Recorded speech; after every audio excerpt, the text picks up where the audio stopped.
All right, welcome. Good morning, everyone. Today's webinar is addressing the stress and social determinants of health and resilience in rural communities, a call to action. This webinar is being hosted by Great Lakes ROTA-RC's regional partner, Ohio State University Extension. I'll be your host, Kelly Cabral, Project Director for the Ohio Youth Resilience Collaborative. Before we get into our presentation, we have a few quick housekeeping items to address. First, let us take a moment to acknowledge our funder and funding activity. The Great Lakes ROTA-RC is funded by SAMHSA to provide training and technical assistance to the rural communities within the Great Lakes. Collaboratively, we develop and strengthen community capacity to prevent, treat, and support recovery for opioid use disorder and other mental health conditions and substance use disorders. Through cooperative extension state programs, we employ evidence-based emerging practices and provide virtual and on-demand education for rural community members regarding substance use education and other relevant topics in mental health and substance use disorders. In communities with Indigenous populations, the project co-creates culturally responsive, holistic health education and resources. We also provide evidence-based resources and research, as well as technical outreach to professionals working in and with rural communities. We invite you to learn more the Great Lakes Rural Opioid Technical Assistance Regional Center, mouthful, its resources and partners by participating in our grant products. Here is just a kind of an overview of our website and the various things you'll be able to find. You'll also be able to locate our recordings for this session afterwards on our website. We also invite and encourage you to join our e-newsletter distribution. Once a month, we provide regional content as well as national resources. Every other week, we also provide available training updates hosted by the Great Lakes ROTA-RC partners, as well as regional and national professional development opportunities. As we prepare to listen and engage in this session content, let us take a moment to promote the use of affirming person-first language when discussing behavioral health disorders. As we create an environment of learning together, let us create a learning space that is welcoming and safe for everyone. As a virtual learning community, we ask that all participants support non-stigmatizing, recovery-oriented language that can help reduce negative bias and promote engagement.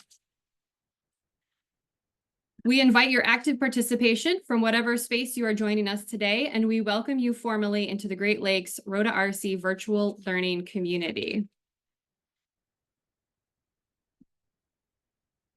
I am pleased to introduce our speaker today. Brenda Mack is a trainer, presenter, consultant, and an associate professor in the social work department at Bemidji State University. Before joining the faculty at BSU, Brenda worked for 20 years as a program manager, clinical supervisor, outpatient and in-home therapist, and mobile behavioral health crisis responder in Crookston, Minnesota. She also provided assessment, counseling, crisis intervention, and follow-up services with farmers, ranchers, and their families. Welcome, Brenda. Thank you, Kelly. It's an absolute honor to be here today and to spend this next hour and 15 minutes with all of you. Thank you folks so much for joining in, and I look forward to sharing information and responding to questions that you may have as well. And so just another logistical piece of things, if you do have questions today, we're going to ask that you submit those in the chat box. And at the end of the presentation, we'll circle back and hopefully have time to respond to some of the questions you have or comments you have made. With that, I'm going to go ahead and share my screen and get us started here.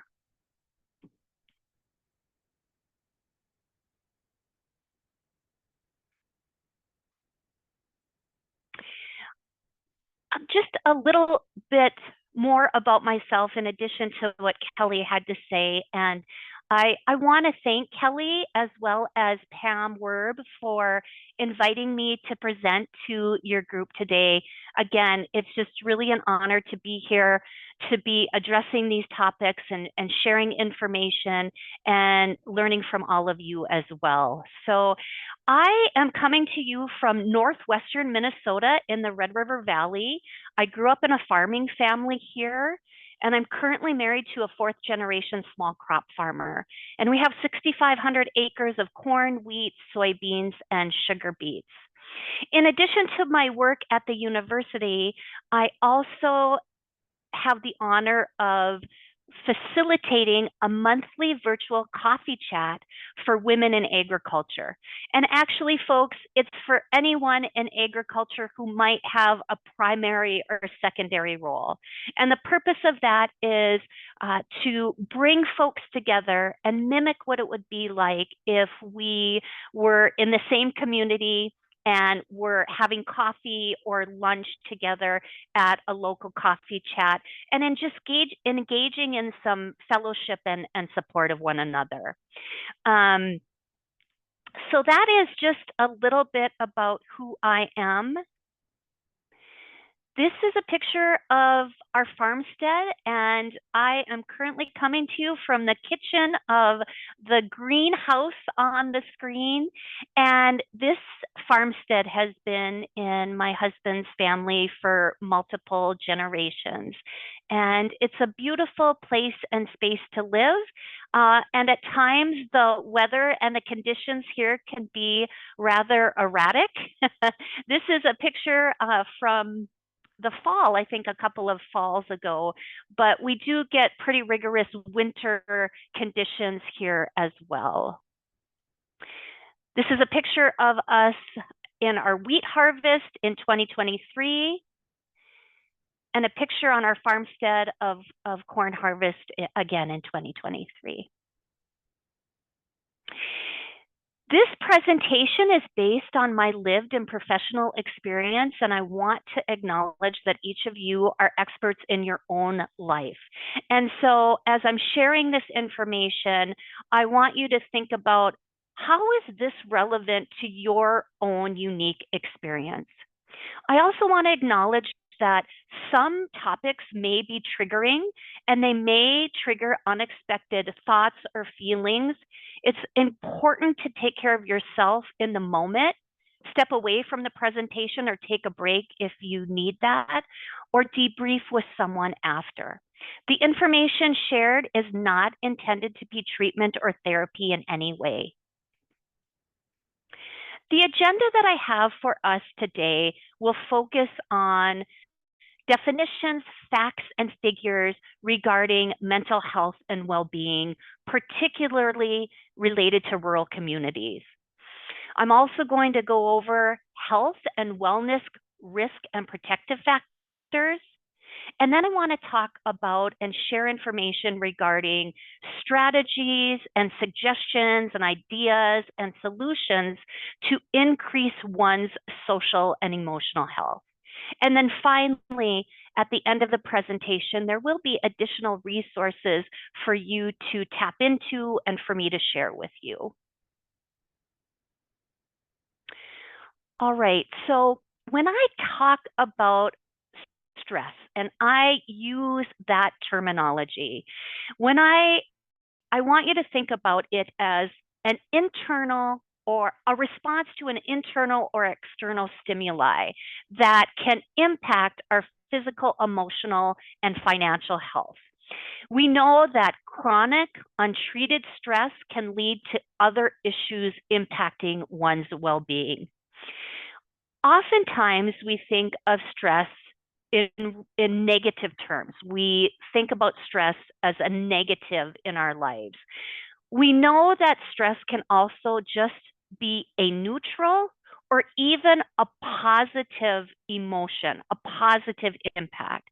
And I think about the example of when I was navigating through my doctorate program and I was responsible for completing a dissertation. In addition to having a full-time job off of the farm and catering and meeting the needs of my family while, again, going through a doctorate program. And I felt additional stress at that time in my life.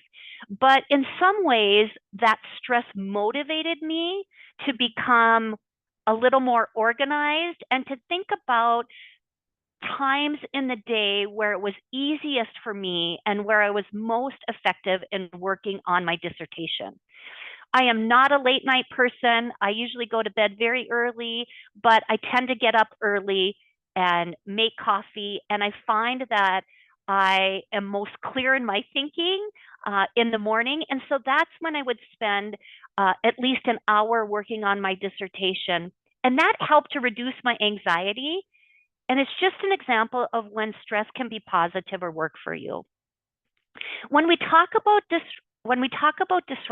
depression, when I use that term, it really has to do with symptoms that include sadness or low energy. You may be experiencing sleep disruptions or eating disruptions. And we all go through periods of sadness in our life related to certain things. But in order to have a diagnosis of depression, there needs to be a number of symptoms that are present for a particular duration of time. And we know that depression is very much a neurobiological issue that impacts our overall emotional wellness and well-being. Anxiety, on the other hand, includes those excessive worrying thoughts and behaviors, an apprehensive mood, or feelings of dread. Stress in rural communities may be experienced by individuals that is a direct result of the uniqueness and nuances of living the ups and downs of a rural life. We know that contributing factors to stress and wellness and well-being in rural communities has to do with things like financial issues and financial stress due to lower household incomes or limited employment opportunities or higher education options. With some affected groups, historical trauma is also a factor that contributes to one's overall emotional health and wellness.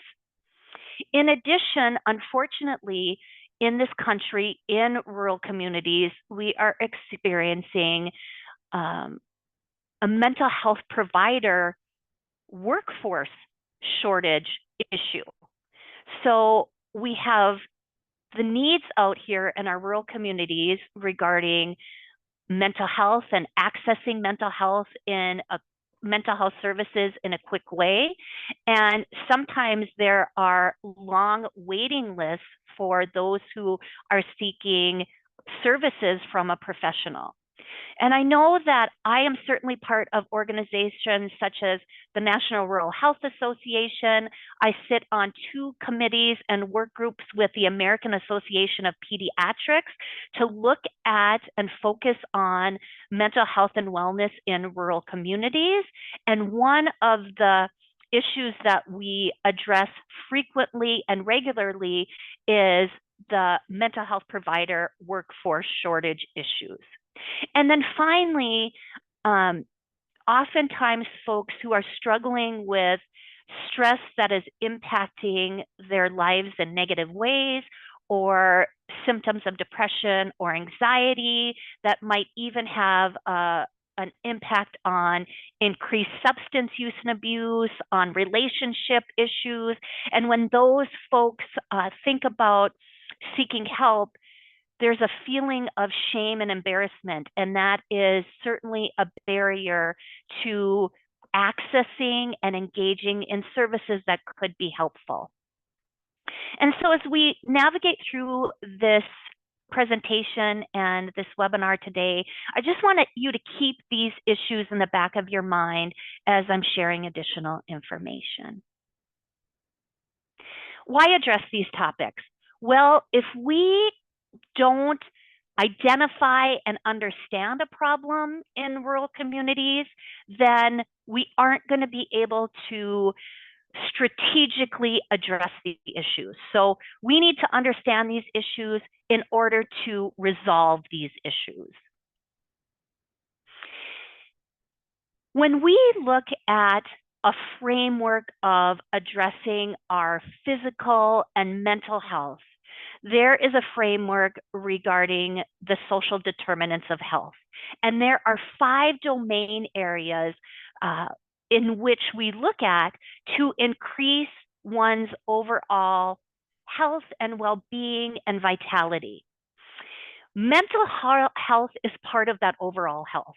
It is it's directly related to the healthcare access and quality domain of the social determinants of health.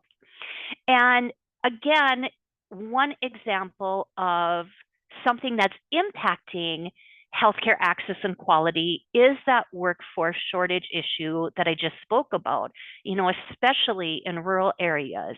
And that's why it's so critical and important to look at stress and symptoms of depression and anxiety and historical trauma and other issues that are impacting mental health and well-being, and utilize a framework of prevention and early intervention in addressing these issues so that one can lead the most healthy and effective life that they can lead. It's also important, I think, as a family member, a friend, an ally in rural health, to understand these issues and these concepts so that we can all be part of the solution.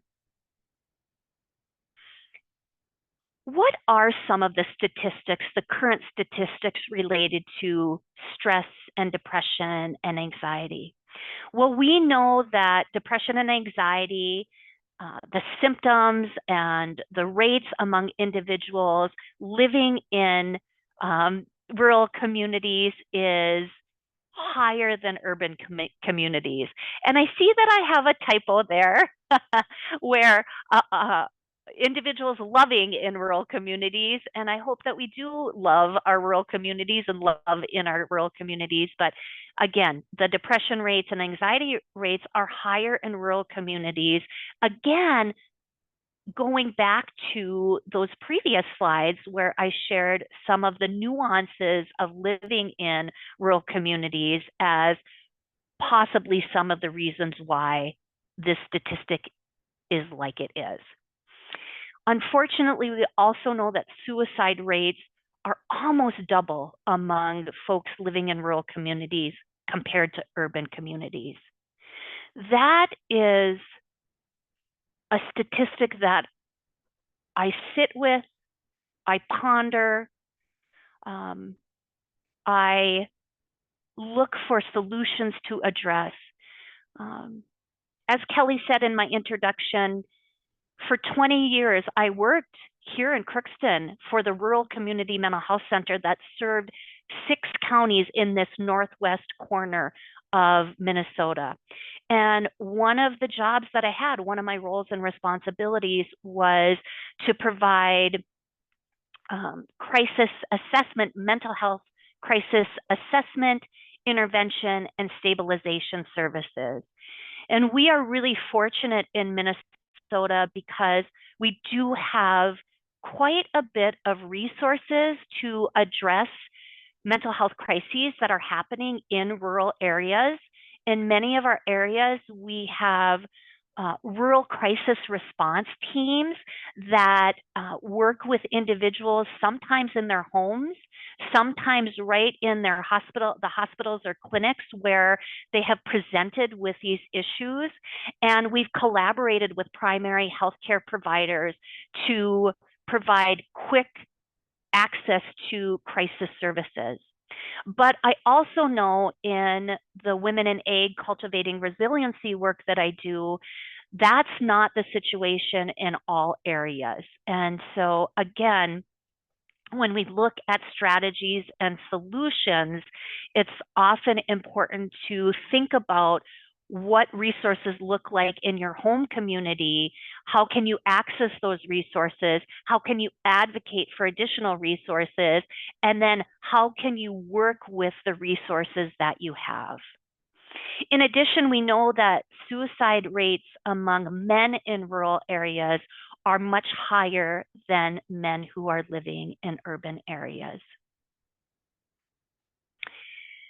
This slide and this information has to do specifically with the ag community because farmers and ranchers live in our communities. They live in our rural areas.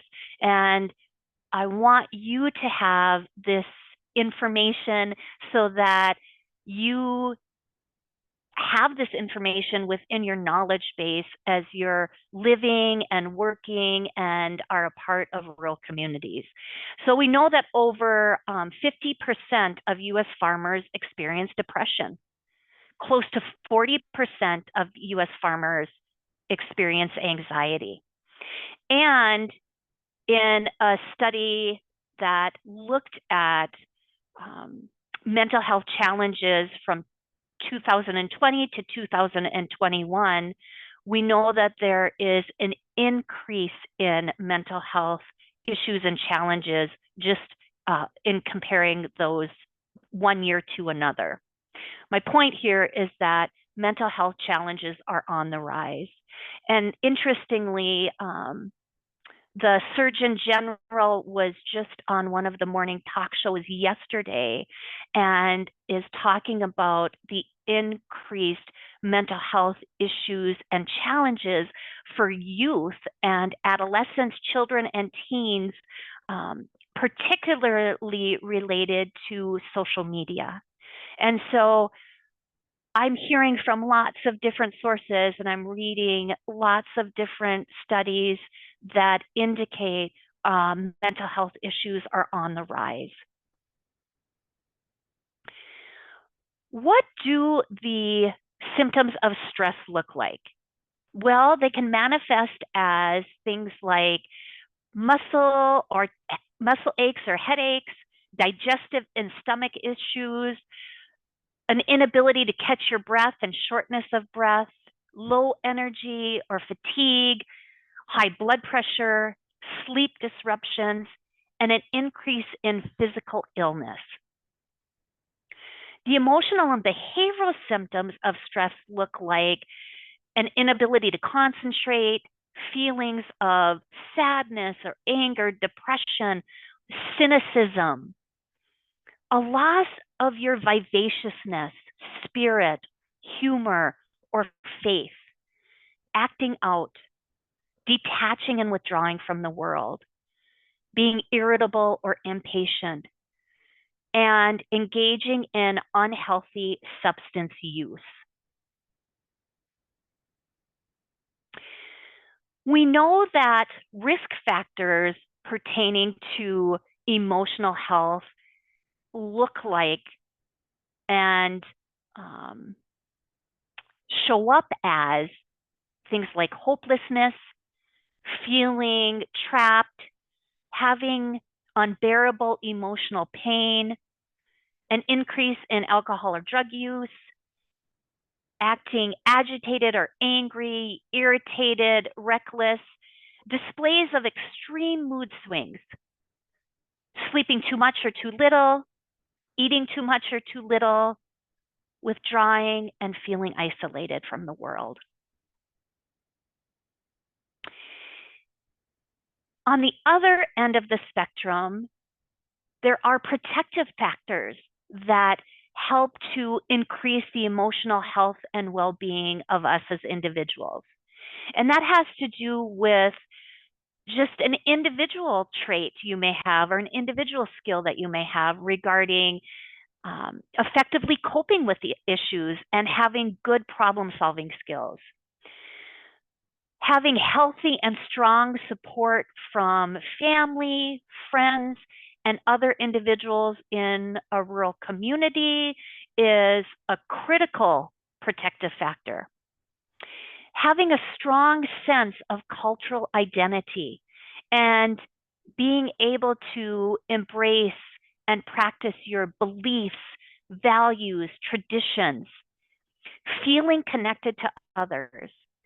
In social work, and as an educator and as a former full-time provider, one of the critical things in addressing the health and well-being of others is to build a trusting and empathetic and compassionate relationship with somebody that you're walking alongside of.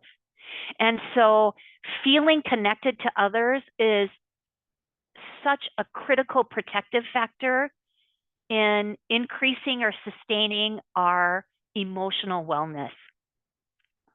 Having a sense of hope and having a sense of purpose.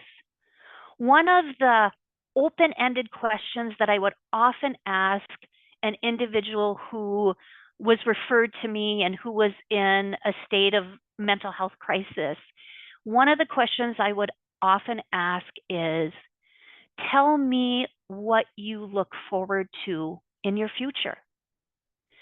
Tell me what your hopes are for yourself in the future.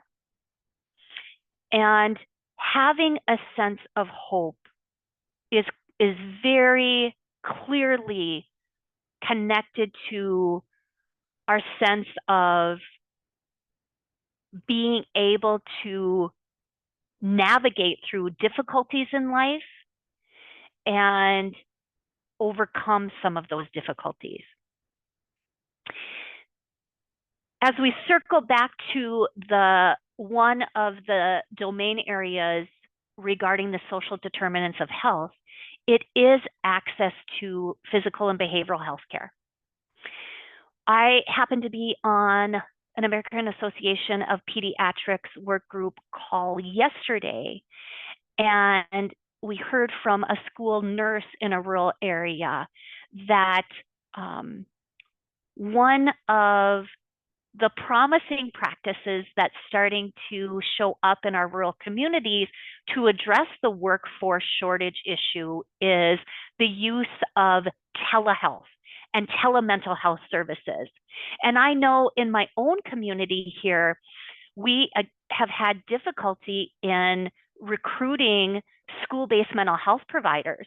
And so one of the strategies that the Community Mental Health Center is using is providing telehealth services and connecting with individuals and providers who have the time and availability to provide services in schools in just a little bit of a different way. And sometimes I think there's been a concern about, will services provided via telehealth be as effective as in-person services? And so far, the research about that is really promising. And again, it's up to that provider to engage with and motivate the individual that they're working with and deal with the potential barrier of not being in person with that individual, but connecting with them via the computer, via telehealth. And I know that in higher education, we are addressing those issues. We are addressing, how do you effectively work with an individual when you're providing telehealth services. And then finally, an additional emotional health protective factor is tapping into one's faith or spirituality or religious or cultural practices.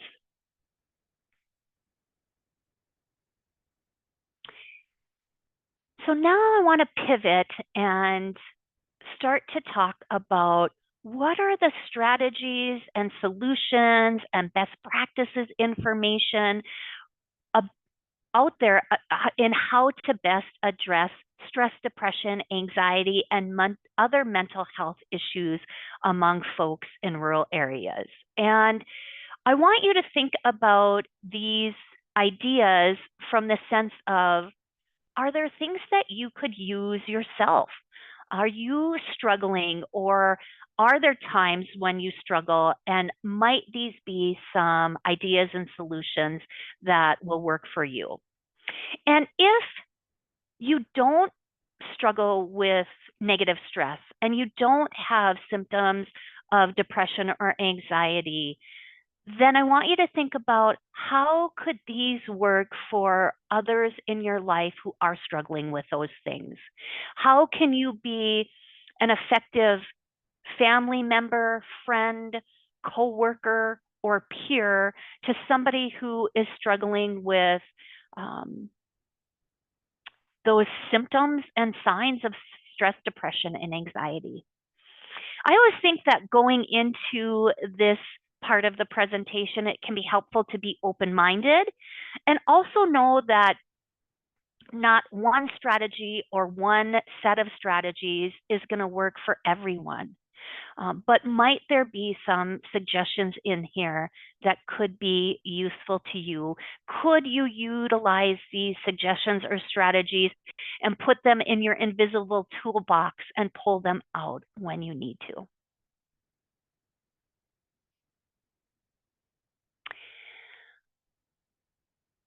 I like to think about kickstarting our responses to and our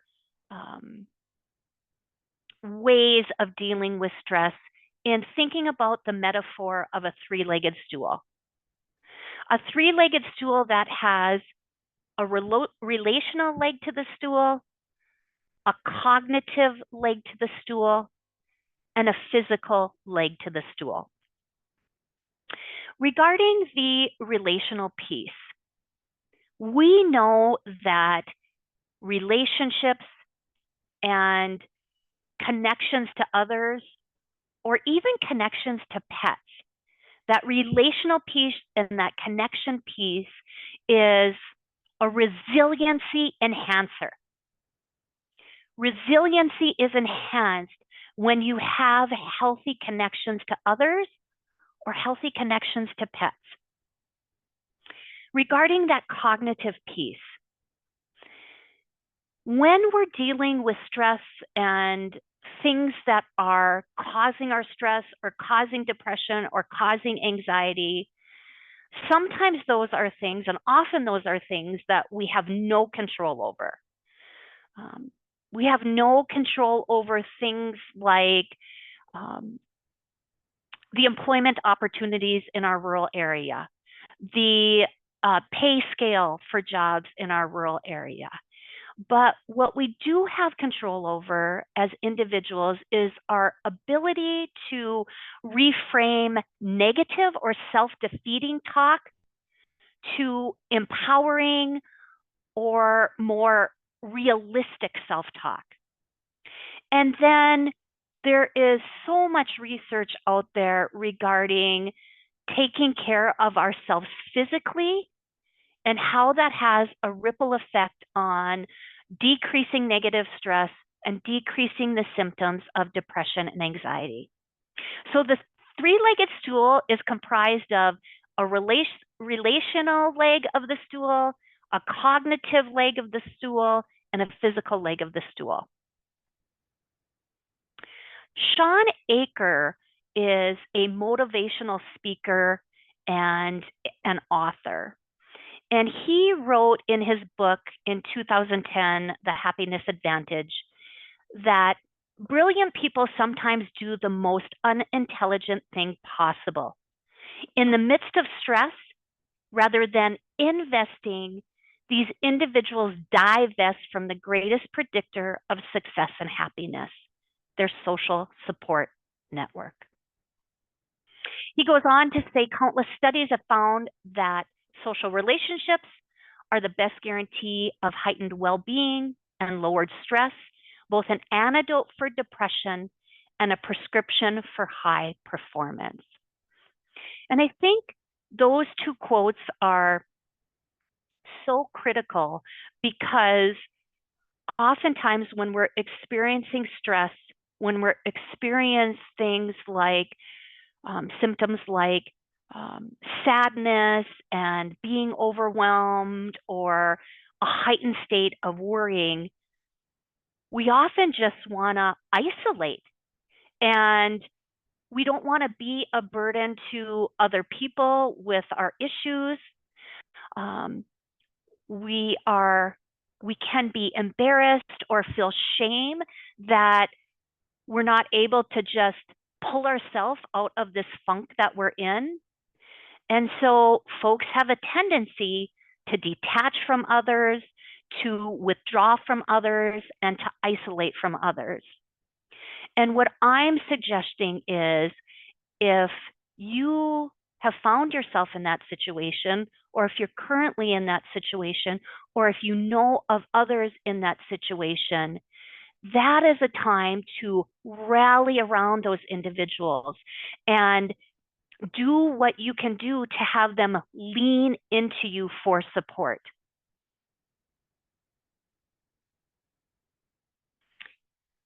When I was working for the community mental health center, whether I was seeing a client who was coming in for a regularly scheduled appointment, or if I was seeing a client who was being seen for a crisis assessment, I have examples and experiences and stories with those individuals where they were so nervous about coming into the agency and having an appointment. It took a lot for them to make the call and schedule the appointment and show up for the appointment. And when I would walk into our waiting room and I would introduce myself and ask the person to come back to my office, you could see the anxiety and the worry and even the shame on their face. And so I would bring them back to my office and we would have our session together, and I would do my best to make that person not feel shame, to feel comfortable. I would share examples of how coming in for a mental health appointment when you're experiencing these symptoms should be looked at in the same manner of when you're dealing with a physical health issue and you make an appointment to go and see your primary care provider. And I continue to advocate for, and I look forward to the day when accessing mental health care is looked upon in the same way as accessing physical health care. Anyways, with many clients that I would see after we would have that first session together, I could see them engage in this deep breathing and almost letting go of stress in the moment. I could see them taking a deep breath in and breathing out with gusto, and then sharing with me, you know, I didn't know what it would be like to come here. I was very nervous about coming here. I was worried that other people would see my car in your parking lot and know I was coming here for services. But Brenda, I feel so much better after talking to you today. I feel so much better after sharing what's been bothering me. Now, I'd love to say that that was my experience with every client who came in, and it certainly wasn't. But I have countless examples of when individuals are vulnerable and they lean into those connections and build connections with professionals and providers, but also when they are vulnerable and lean into those informal supports, a friend, a spouse, a family member, that talking about the issues that are impacting their wellness and well-being can be a great relief to addressing those issues, minimizing those issues, and feeling better. Regarding that cognitive leg of the stool, I have countless examples of how individuals can effectively change their negative or self-defeating talk to more empowering or optimistic talk.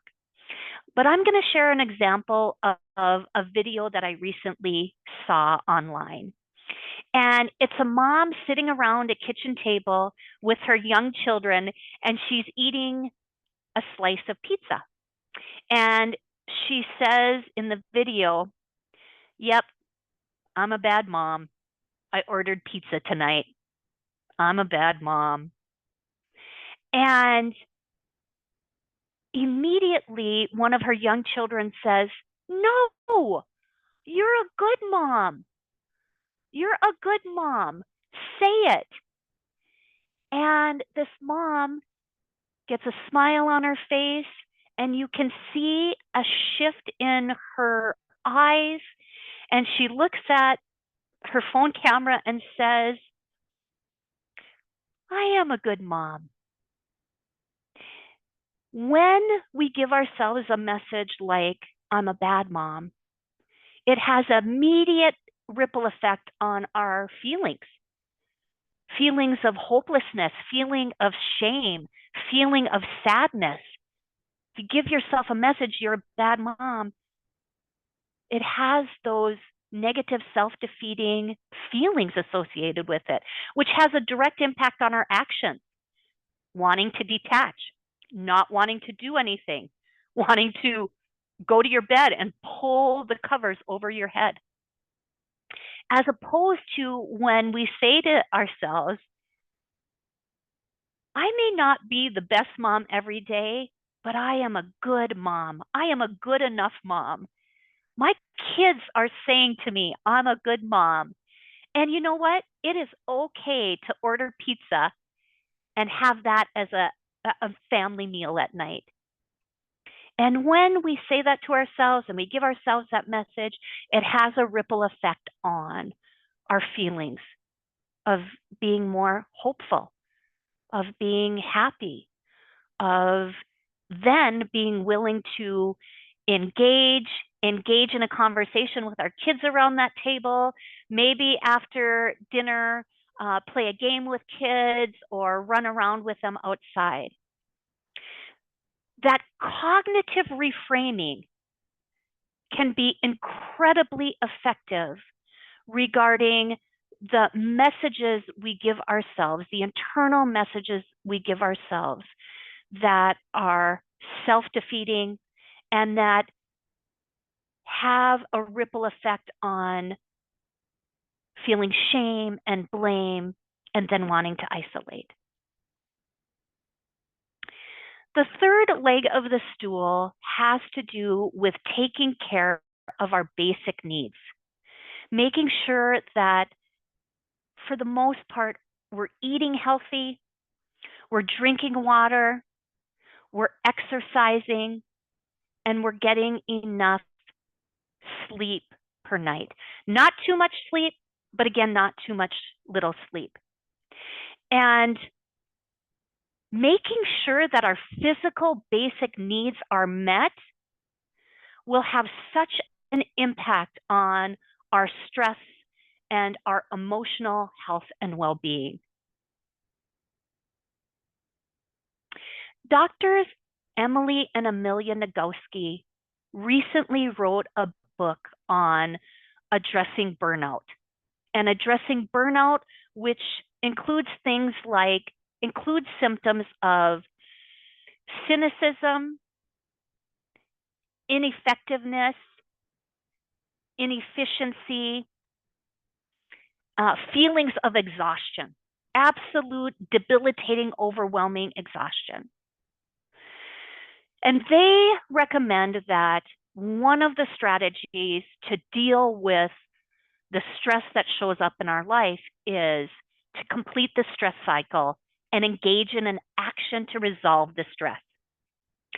So we may have a stressor that impacts our lives. I can give a recent example here of we've had a lot of stress in our household lately because we've had so much rain in our area that it's been difficulty to get all of our crops planted. As a result of that, we feel increased stress and anxiety. We're worrying more about getting all of our crops planted.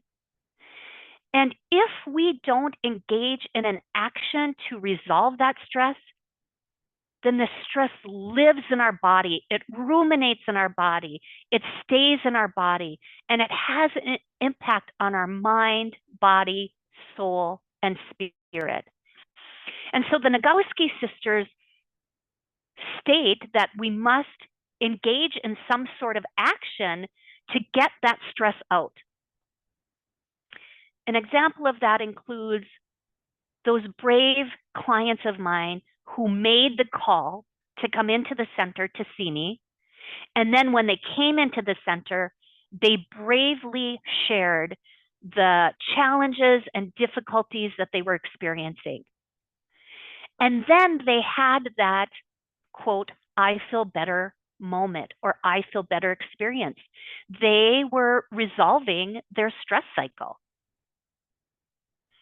So the Nagoski sisters state, it is absolutely essential to your well-being that you give your body the resources it needs to complete the stress cycles that have been activated. So what do those look like?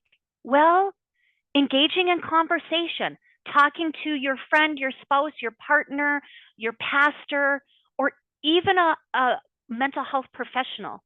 And there are others, countless others, that I'm sure you all have examples of.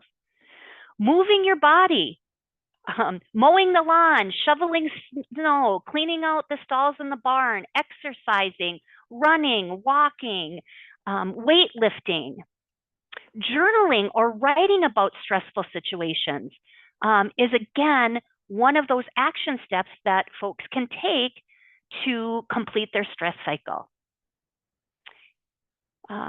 Certain examples that I have in my life are talking to others, talking to my spouse, talking to friends, talking to my mom. I really enjoy playing pickleball. It's a newfound exercise and activity that I know it increases my resiliency. And so those are a couple of examples about the action steps that I take in my life to address stress. My husband, on the other hand, he'll talk to me, he'll talk to his dad, our farm manager. He's in a group text with friends of his, and they use a lot of humor in their group text with one another. And so randomly we'll be, sitting around the table or sitting in our recliners, and he'll start laughing. And I know that he has received a humorous group text from his friends. He also enjoys pickleball and ice fishing.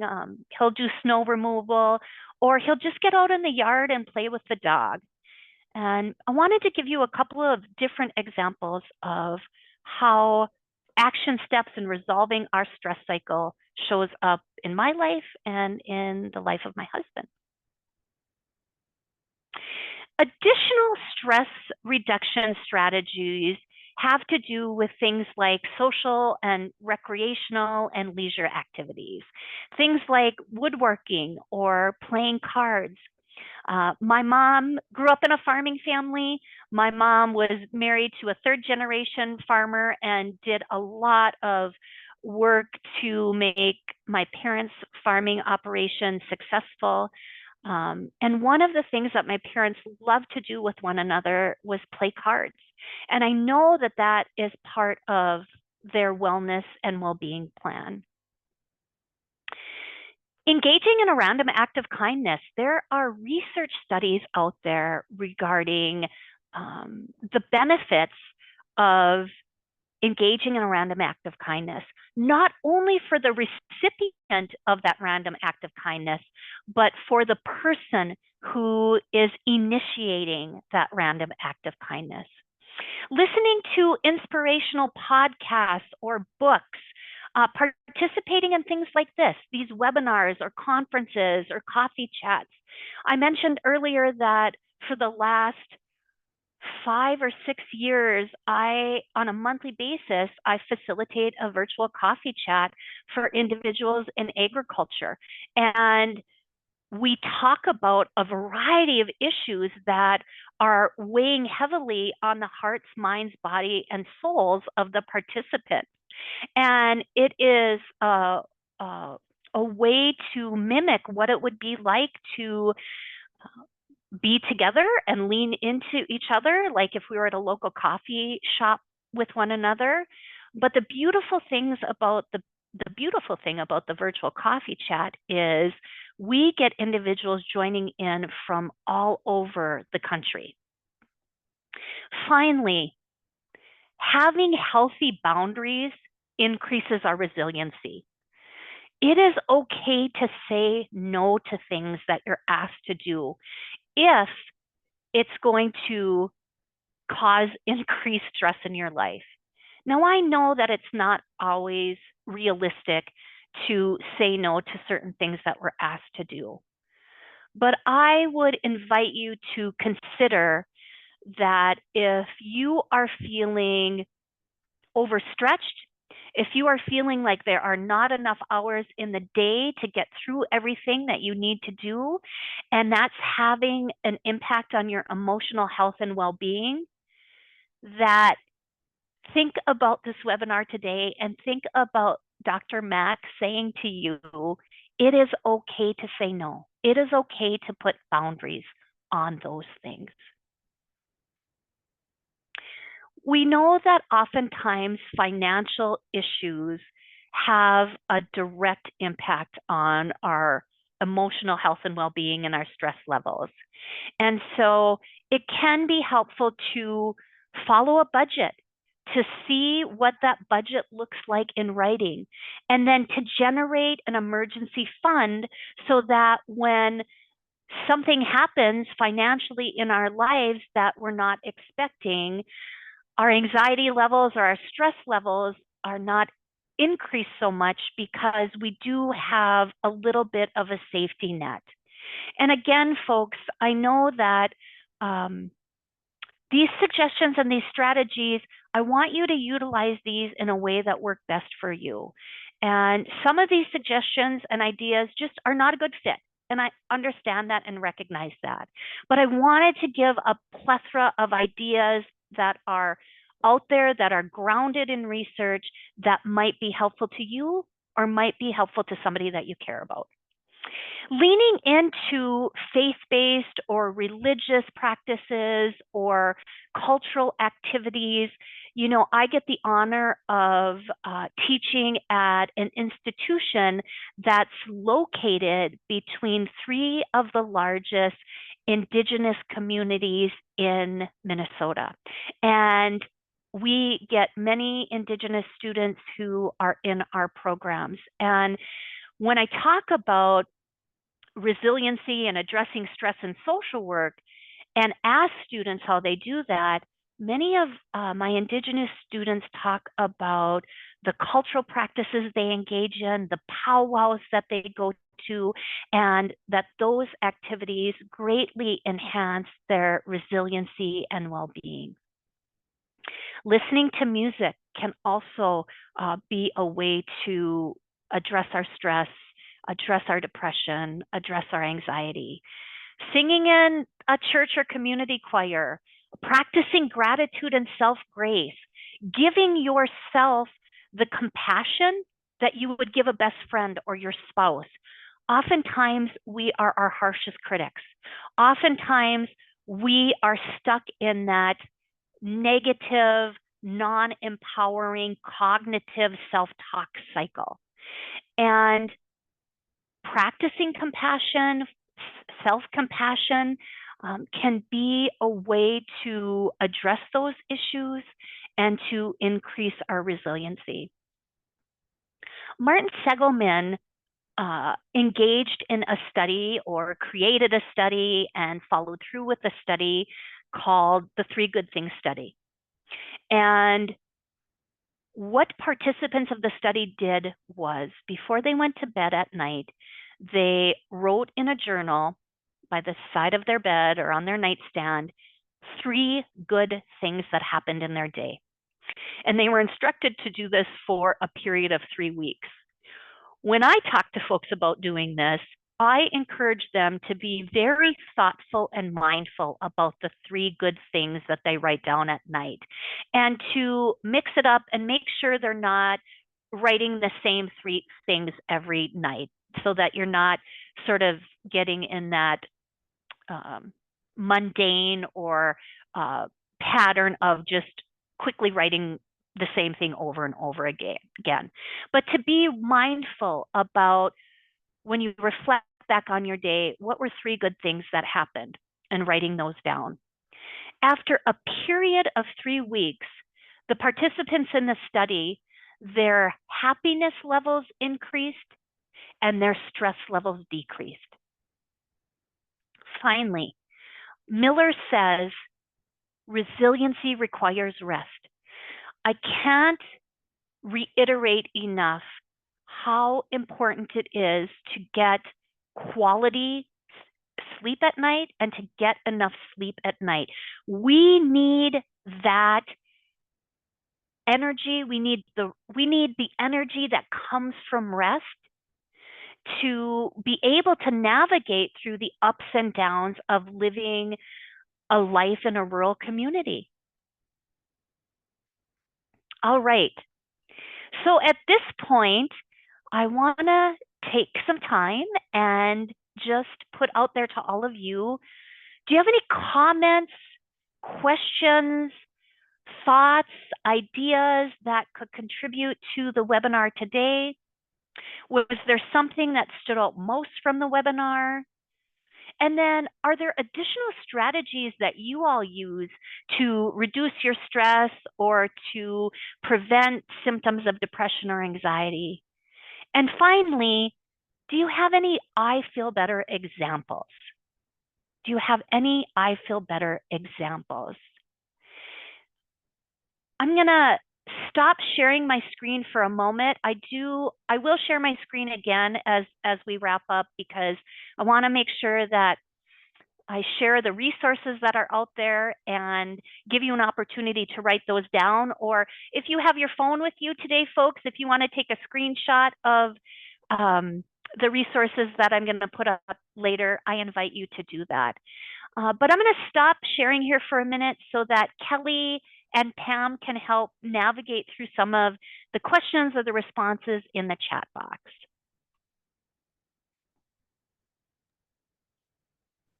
So we got a question early on asking who the gentleman's name was. I think this was in reference to the book that I wrote it down as the happiness principle, but I think I might have gotten that second part wrong. Can you share that again? Absolutely. I actually have a picture of the book in the resources section of the presentation that I'll share, but the author's name is Sean Achor, A-C-H-O-R, and the book is called The Happiness Advantage. And if that was referencing a different part, I'll have Stephanie ask more specifically, but I think that's when that came up. Great. We've got some feedback coming in saying someone goes out to the beach or they go on a walk with their family. Lovely. Exercising, being in nature to recharge and prevent anxiety. Says that they garden to keep themselves centered outside of racing thoughts.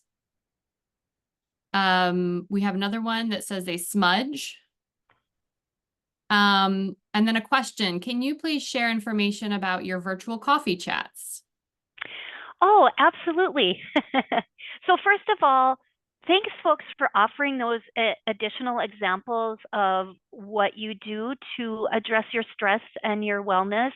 I heard some beautiful cultural references there. Also, what stood out is the importance of being in nature. And again, there are so many research studies about that, about being out in nature. In some studies, you'll be called to find your sit spot. And basically your sit spot is where is the place in nature that you feel calm and grounded and most present. And for me, Oftentimes that is just sitting by my favorite lake and just watching the water and being amongst the trees and being amongst the squirrels and the birds and just taking that all in, not being plugged into any electronics or anything like that. Okay, now I just lost my train of thought. So will you repeat the question? Yes, we had a question about sharing the information about your virtual coffee chats. Yeah. So I am part of this wonderful project that was developed by Doris Mold out of Wisconsin, who is a farm educator, and she also farms and has animals, and Dr. Megan Roberts, who is used to work for the University of Minnesota Extension Services, and now she is faculty at Mankato State University in their egg department. So these two women came together about 6 years ago and wanted to explicitly put something together for women in egg who are experiencing stress. So the good news is that in the last 10 years or so, we have seen more of a focus on our farmers and our ranchers and resources for them, but primarily it's been focused on male farmers and not female farmers or farmers who identify of another gender. And so to help to fill that gap, we are engaging in monthly coffee chats. And so if you want information about those, the best thing to do is to either go to the UMASH website, which is UMASH. It's the Upper Midwest Safety and Health Services, I think, UMASH, or to Annie's Project. If you Google either one of those, then there is additional information about the coffee chat. Or the very last slide that I'm going to show today, folks, is my email information and how to get a hold of me. Send me an email, participant, and I will make sure that I get you the information regarding the Women in Egg virtual coffee chats. I just dropped the link in, yeah.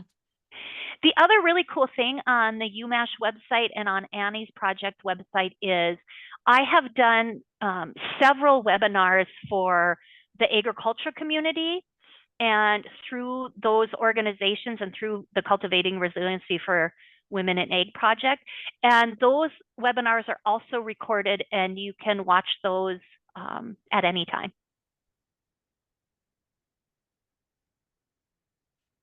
Okay, great. Any other questions? We had one other comment, just that someone was struck by the depression and stress prevalence in the ag community. Yeah, it is the second leading occupation regarding death by suicide.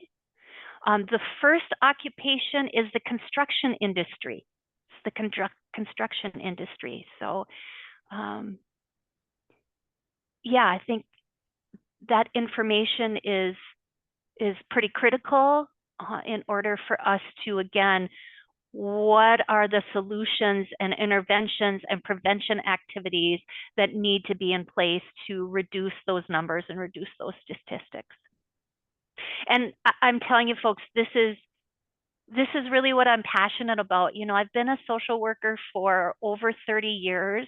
And as I look, you know, I look to the future and where I want to put my time and put my resources, it really is about addressing the health and well-being of folks in rural communities and in farming communities.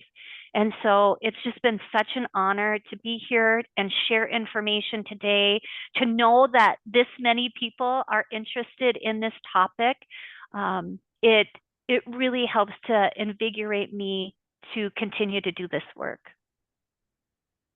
So with that, I'm going to go ahead and share my screen again and just walk through the resources and my contact information.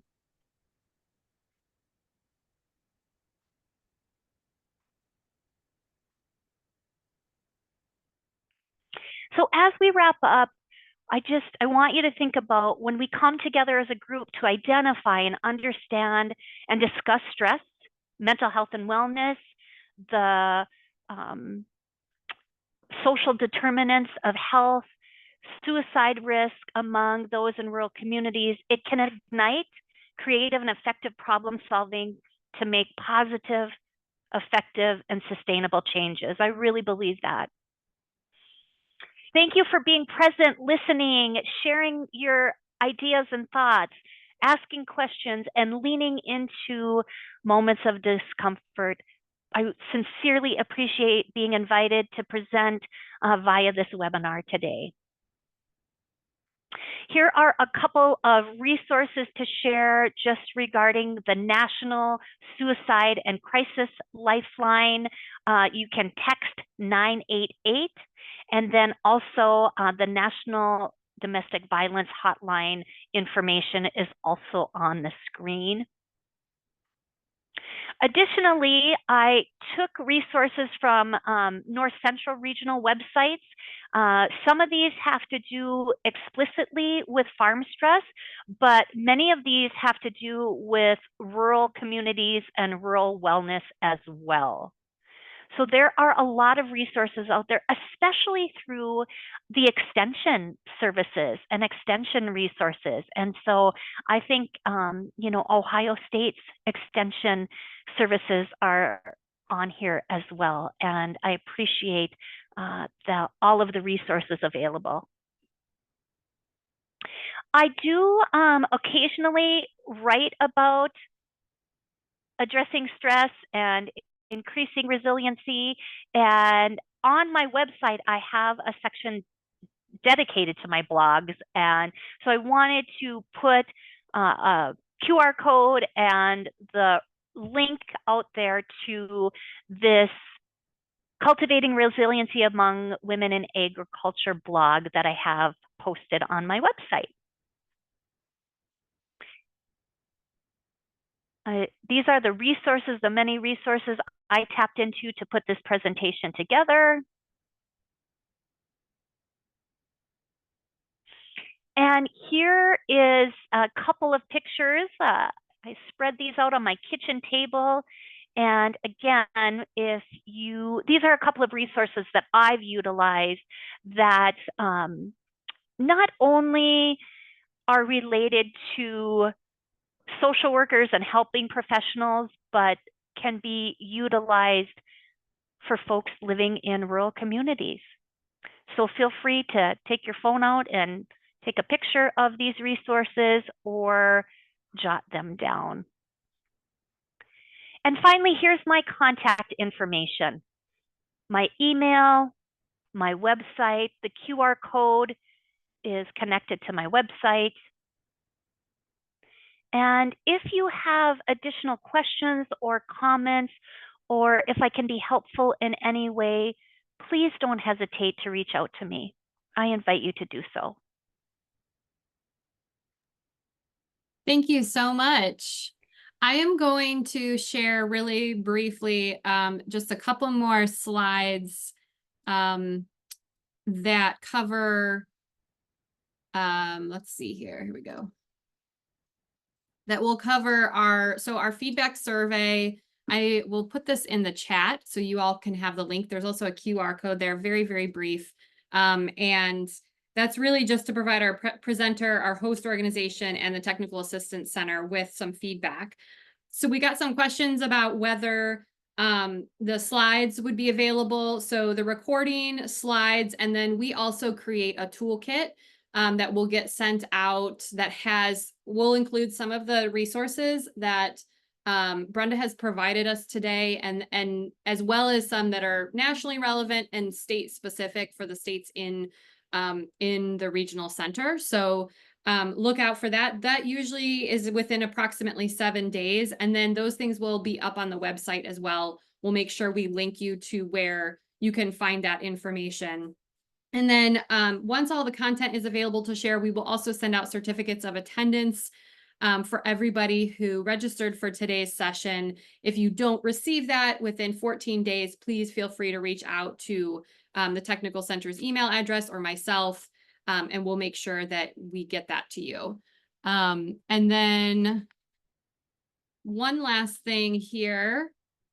Oh, sorry, I've got two more things. So you can follow along and see here we've got several ways to connect with the regional center.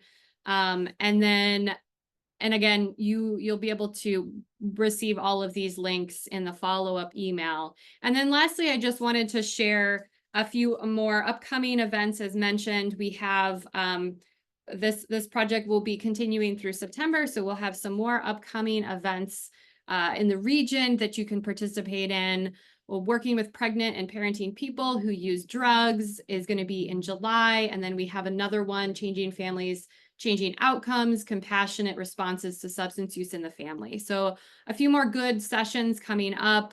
Again, you can go on the website and be able to see previous presentations as well as what we have for the remaining time on the project. So please feel free to register for those. Again, all of those are free to attend. You will receive those as certificates of attendance. So that's all we have for you today. Thank you everyone for joining us. Thank you, Brenda, for leading us through this important conversation. We know that addressing these issues in rural communities is really important. So we thank you all for your time being here. And please reach out with any questions that you have.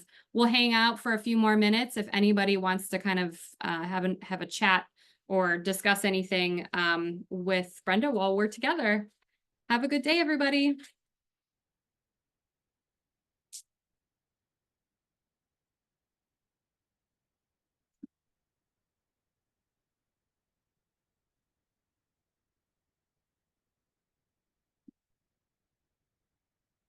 Let's see here. I'm going to go ahead and I guess we don't have as many folks left, but I'm going to put I should have put the website in there. I'll make sure everybody gets that though as well.